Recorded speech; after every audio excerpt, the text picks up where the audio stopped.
Hi guys, welcome to the channel. In today's video, I'm going to show you how you can put digital creator on Facebook profile. Before getting into this video, must subscribe to our YouTube channel and click on the bell icon.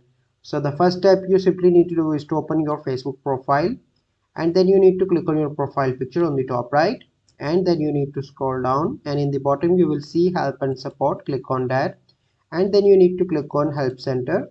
Okay, and here you need to search for the option that is digital creator. Okay, and search for digital creator profile,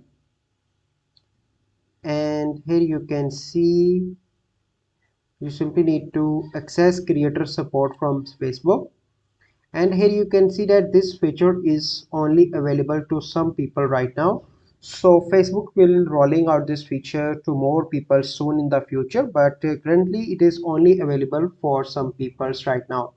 So I hope you find this video helpful. If you find this video helpful, must like this video, subscribe to our YouTube channel for future videos. We'll see you in the next video. Thank you, have a good day.